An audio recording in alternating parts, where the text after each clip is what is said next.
পুলিশের সঙ্গে বচসা, ধস্তাধস্তি, রাস্তায় বসে বিক্ষোভ। আমাদের আপনার সূক্ষ্ম কারিগরি দিয়ে সাজানোর জন্য ধন্যবাদ। সূক্ষ্ম কারিগরির ধারা যা সোনাকে বানায় সেনকো। সেনকো, আনন্দের ধারা। টেনে হিঁচড়ে প্রিজন ভ্যানে তুলল পুলিশ। মুর্শিদাবাদ কাণ্ডে বিজেপির প্রতিবাদ ও আক্রান্তদের জন্য চাঁদা তোলা ঘিরে মঙ্গলবার ধুন্ধুমার বাঁধল হাজরায়। আটক করা হয় কেন্দ্রীয় শিক্ষা প্রতিমন্ত্রী ও বিজেপি রাজ্য সভাপতি সুকান্ত মজুমদারকে। মুহূর্তে আমরা দেখতে পাচ্ছি সুকান্ত মজুমদার সহ বিজেপির নেতা কর্মীদের তাদেরকে এখান থেকে আটক করা হয়েছে। আটক করে তাদেরকে নিয়ে যাওয়া হচ্ছে। এই জামাতে ইসলামের পুলিশ, অপদার্থ পুলিশ, এই পুলিশ সামান্য ঘর ছাড়াদের ভিক্ষা করে আমরা ঘর তৈরি করে দেবো সেটা পর্যন্ত দিতে দিচ্ছে না। ভাবুন, ভিক্ষা এটা অপরাধ। দলের রাজ্য সভাপতিকে আটক করতেই রাস্তায় বসে পড়ে বিক্ষোভ দেখাতে শুরু করেন বিজেপির মহিলা নেতাকর্মীরা। তাঁদেরও টেনে হিঁচড়ে প্রিজন ভ্যানে তোলে পুলিশ। এই দিলীপ ঘোষ একটা বিয়ে করে শুভেন্দু অধিকারী আর সুকান্ত মজুমদারকে পুরো শুইয়ে দিয়ে চলে গেছেন। ফলে এদের না যে কোনো মূল্যে এখন প্রচারে থাকতে হবে। আজকে শুনলাম দিলীপবাবু সস্ত্রীক গেছেন দক্ষিণেশ্বর মন্দিরে পুজো দিতে, সুকান্ত বাবুর আগের চোটে পুলিশের সঙ্গে ধস্তাধস্তি করে ছবি তুলছেন। গোটাটাই বিজেপির নিজেদের মধ্যে একটা প্রচারের লড়াই চলছে।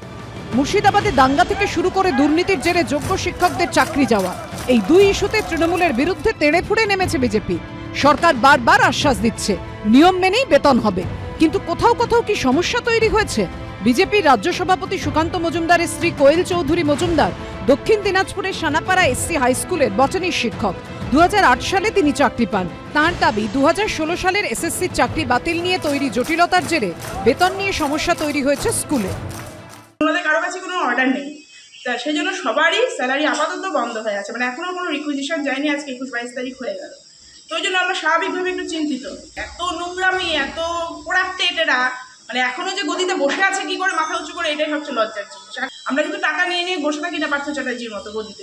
হ্যাঁ, আমাদের এই ইএমআইও চলে, আমাদের স্কুলের বেতনে সংসারও চলে সেইভাবে। অভিযোগ, দক্ষিণ দিনাজপুরের প্রায় 334টি সরকারি স্কুলে একই পরিস্থিতি, জানিয়ে শুরু হয়েছে রাজনৈতিক তরজা। বেতন তো রাজ্য সরকারের জন্য বন্ধ হয়েছে। আমার স্ত্রী তো যোগ্য অযোগ্যের তালিকায় নেই। আমার স্ত্রী 2008 সালের এসএসসি, শুধু তেমন তেমন নয়, র্যাঙ্ক করা। উত্তরবঙ্গ জোনে 2 নম্বরে নাম ছিল আমার স্ত্রীর, উইদাউট বিএড নাম্বার। বিএড এর নাম্বার যোগ করলে 5, তাহলে 1 নম্বরে হতো। এটা হতে পারে না। এটা কোথাও সেই স্কুল বা প্রধান শিক্ষকের সঙ্গে যদি একটু কথা বলে নেন, কোথাও কোনো টেকনিক্যাল কোনো সমস্যা আছে কিনা। নিয়ম অনুযায়ী প্রতি মাসের 10 তারিখের মধ্যে নির্দিষ্ট সরকারি পোর্টালে শিক্ষক ও শিক্ষাকর্মীদের স্যালারি রিকুইজিশন সংক্রান্ত তথ্য আপলোড করতে হয় প্রধান শিক্ষকদের। তার ভিত্তিতেই বেতন পান শিক্ষক ও শিক্ষাকর্মীরা। মুন্না আগরওয়াল, সমীরণ পাল ও অর্ণব মুখোপাধ্যায়ের রিপোর্ট, এবিপি আনন্দ।